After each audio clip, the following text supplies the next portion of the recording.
10 महाविद्या जो है जी, उसका स्वरूप क्या है और उससे एक आम जन को क्या फायदा मिलता है? देखिए 10 महाविद्या में माँ भगवती के ही 10 स्वरूपों में जीवन कल्याण हेतु माँ भगवती ने ही 10 स्वरूपों को लिया है। हाँ, जिसमें पहला काली। काली का स्वरूप, एक काली का नाम सुनते ही व्यक्ति के रोंगटे खड़े हो जाते हैं। जी। पश्चिम बंगाल के अंदर इसको काली विद्या के नाम से भी लोग ये तांत्रिक प्रयोग करते हैं। कुछ असामाजिक तत्व है क्योंकि माँ भगवती तो जैसी आप याचना करते हो वैसा फल देती है। माता कुमाता न भवती, माता कभी कुमाता नहीं होती। पुत्र हमेशा कुपुत्र हो सकता है, पुत्र को पुत्र हो सकता है। किसी भी रूप में माँ भगवती को आप उनसे याचना करें, उन्हें आप अभिष्ट फल देती है। पहला काली और अंत में कमला। काली और कमला का प्रारंभिक वर्ण है क, और स्वर और व्यंजनों में सभी शास्त्रों का जो वर्णन हुआ है, सभी शास्त्र जो लिखे गए हैं इन्हीं वर्णों के आधार पर प्रारंभिक अक्षर कैसे ग ख ग घ ण, इसके पश्चात ही सारे स्वर और व्यंजनों का वर्णों का प्रादुर्भाव हुआ है, उसी के आधार पर वो बने। तो एक तरीके से हम ये मान सकते हैं कि संपूर्ण शास्त्रों की जननी, संपूर्ण विश्व की अधिष्ठात्री माँ भगवती ही। तो काली कैसे काली और कैसे कमला, फर्स्ट में भी वही है और लास्ट में भी, प्रारंभ में भी वही है और अंत भी वही है। काली माँ भगवती का पूर्ण स्वरूप है।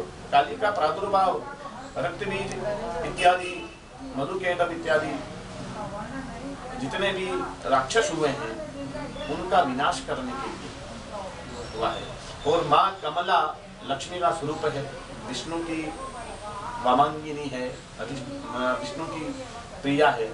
माँ भगवती कमला जीवन कल्याण हेतु, सभी प्रकार के आनंद लेने हेतु माँ भगवती कमला का प्रादुर्भाव हुआ है। क्षीर सागर के अंदर माँ भगवती लक्ष्मी उत्पन्न हुई और वही कमला के रूप में जानी जाती है। 10 महाविद्याओं में भगवान शिव ही, जैसे तारा शब्द जो आया है, द्वितीय नंबर पे तारा शब्द आया है। माँ भगवती का दूसरा द्वितीय महाविद्या के रूप में उन्हें पूछते हैं। तारा अर्थात तारने वाली, तारा अर्थात तारने वाली। राम जो शब्द है, राम भी तारने वाला है। सीताराम हम बोलते हैं तो सीताराम, तो सी और मैं के मध्य में तारा शब्द आया है। तो राम तारता है और तारा भी तारती है। महर्षि वशिष्ठ ने तारा के अलग अलग जो भी ऋषि मुनि हुए हैं उन्होंने वाक सिद्धि हेतु, क्योंकि कोई भी कार्य वो त्रिकालदर्शी होते थे, सभी को आगे भविष्य वर्तमान की सारी चीजें उनको पता होती थी, वो इसी के कारण तंत्र के आधार। आज भी भगवान शिव तो शिव है, वो स्वयं भगवान है, फिर भी समाधिस्थ है। क्यों है? किसका ध्यान करते हैं? वो उस एक बिंदु का ध्यान करते हैं, वो उस अधिष्ठात्री का ध्यान करते हैं जिन्होंने उनको बनाया। वो तो सर्वव्यापक है, भगवान महेश्वर है, विष्णु है, भगवान ब्रह्मा है इत्यादि सभी देवगण आज भी कंदराओं में आज भी और कहते हैं कि गिरनार और हिमाचल प्रदेश में आज भी कई ऋषि मुनि और भगवान शिव, कैलाश तो पृथ्वी पर ही है, भगवान शिव स्वयं कैलाश पर विराजमान है और समाधिस्थ है। समाधि में किस स्वरूप को वह पूजते हैं, किस स्वरूप को पूजते हैं? तो भगवान शिव राम के आराध्य रहे हैं और राम भगवान शिव के आराध्य रहे हैं। भगवान शिव मोक्ष के कारक हैं, मोक्ष प्रदान करने वाले हैं। 10 महाविद्याओं के अधिष्ठाता भगवान शिव हैं। और अत्यधिक जानकारी आप हमारे इस विनायक स्टोर 17 पॉइंट में आप प्रवेश कर आप सारी जानकारी ले सकते हैं। आपका कल्याण ही होगा, ऐसा मेरी मानना है। मेरे इस कर्म के अंतर्गत मेरे जो मित्र और मेरे गुरु भी कह सकता हूँ, श्री जगदीश जी शास्त्री जो उदयपुर के श्री संजय मेवाड़ के ज्योतिषी हैं, उन्हीं के साथ में उनके तत्वाधान में हम लोग कार्य कर रहे हैं। उनके निर्देशन अनुसार वो एक तरीके से इस मेवाड़ के महामंडलेश्वर के नाम से पूजनीय है जी। बहुत श्रेष्ठ आचार्यों में श्री जगदीश जी एक बहुत ही उज्जवल और नाम है कि यहाँ की उन्होंने अपने जीवन में कितने ही कार्य ऐसे बहुत से अभिष्ट कार्य करवाए हैं और उनके साथ में रहकर हमने भी कार्य करवाए हैं। मैंने ज्योतिष में विशारद प्राप्त की है, तंत्र में मैंने दीक्षाएं वगैरह ली है और तंत्र के सारे ही कार्य, सारे तांत्रिक कार्य मैं करता हूँ। केवल किसी भी कार्य को करने से पहले उसका प्रारंभ होता है संकल्प। संकल्प उसका स्तंभ होता है। आप किसी भी सात्विक देव की आप अगर साधना करते हो और संकल्प अगर आपने अपने मन के अनुसार मारण का लिया है तो उस व्यक्ति की मृत्यु निश्चित है।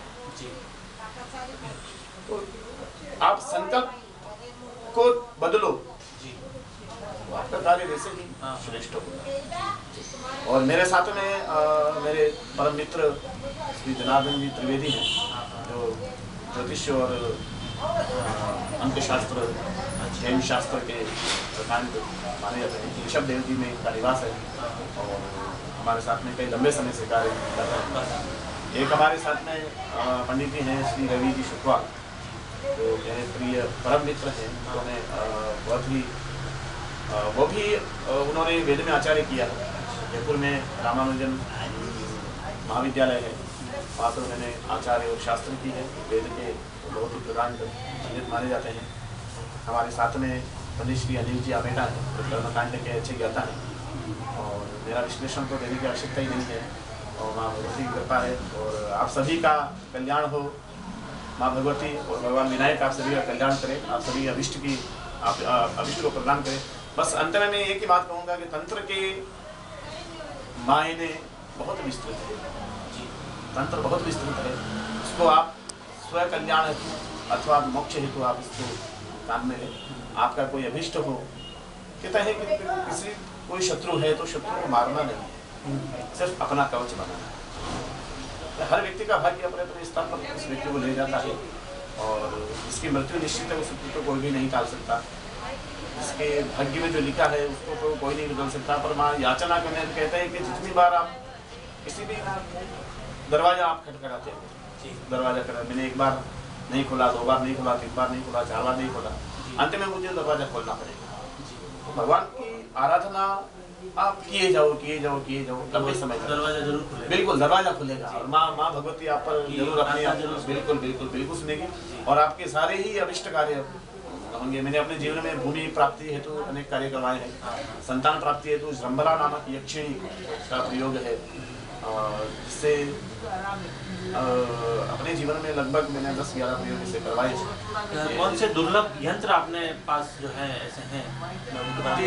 यंत्रों का एक विश्लेषण स्वरूप है। यंत्रों को स्वयं देवताओं को स्वरूप माना जाता है जी। यंत्रों का एक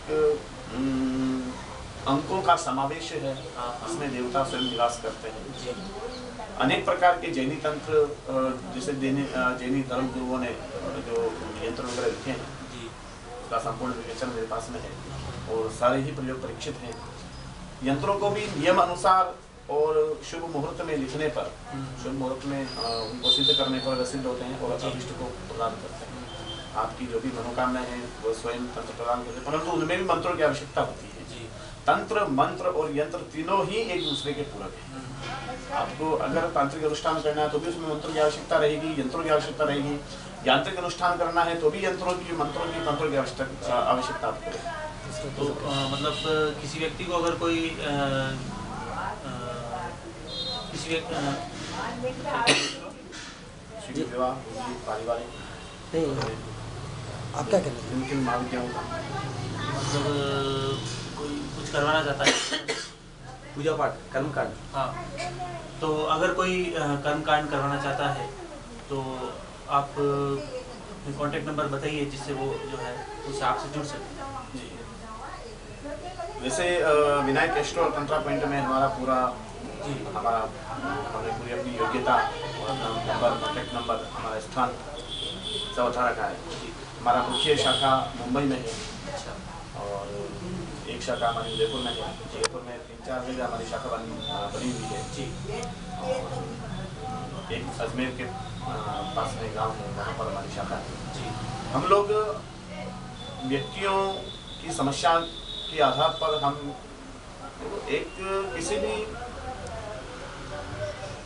समस्या का निराकरण स्वयं अकेला व्यक्ति नहीं कर सकता है। किसी भी समस्या का निराकरण स्वयं अकेला व्यक्ति नहीं कर सकता है। इसका कारण है क्योंकि जब अनेक बातें, क्योंकि उन समस्याओं में अनेक सारे पॉइंट हम देखते हैं। पहला जब भी जैसे कोई समस्या तो हम पहले प्रश्न पत्र के आधार पर, लग्न पत्र के आधार पर हम उसको देखते हैं, इसका सोल्यूशन क्या है। इसके पश्चात हम लोग अगर उसके निजी जीवन में जो दैनिक दिनचर्या में अगर वो उसका उपाय कर सकता है वो सबसे श्रेष्ठ है। अगर उपाय नहीं कर सकता तो समस्या भी अनेक प्रकार की, जटिल भी समस्याएं होती है, कुछ सूक्ष्म समस्याएं होती है। जटिल समस्याओं का निराकरण हम अपने ग्रुप सहित हमारे जो 6-7 जने ग्रुप में और अन्य पंडितों के द्वारा हम लोग इसको कराते हैं। हमारे इस विनायक स्टोर 15 पेंटेंस से हम यंत्रों को सिद्ध करके भी लोगों तक पहुंचाते हैं। जो भक्तजन हम तक नहीं पहुंच पाता है वो हमारे कांटेक्ट नंबर करके अथवा मेल कैरी करके हम उसको कोरियर के द्वारा हम उसको पहुंचा देते हैं। और जैसे फ़ोन से हमारा एक ऑफिशियल नंबर वगैरह है, उस पर आप कांटेक्ट करें और आपको से आपका होगा। तो तंत्र में आज का युग आर्थिक और ज़्यादातर अनेक संप्रदायों में विवाह की ज़्यादा समस्याएं हैं, संतान प्राप्ति की ज़्यादा समस्याएं हैं। 21वीं शताब्दी है। व्यक्ति अपनी आत्मरक्षा हेतु भी माँ भगवती का या साधना स्वरूप में आत्मरक्षा हेतु भी माँ का है, अपने कोई इष्ट है उनका स्वरूप आप कर सकते हैं, उनकी साधना करें। साधना का अर्थ उस देवता को अपने हृदय में बिठाना है। जो जिस देवता को जिस प्रकार से भजता है उसी प्रकार का उसका मन होता है, क्योंकि देवताओं की साधना करने से व्यक्ति का हृदय निर्मल होता है। तो आज जितने भी केसेस जो हो रहे हैं भूमि के या कुछ राजनीतिक फील्ड में जितने भी उथल पुथल हो रही है वो केवल मन की कठोरता के कारण है। मन अगर निर्मल है तो आप ऐसे कोई भी असामाजिक कार्य नहीं करेंगे, समाज के हमेशा आप फेवर में ही रहेंगे। बहुत बहुत धन्यवाद पंडित जी, हैदराबाद से जुड़ने के लिए। Thank you.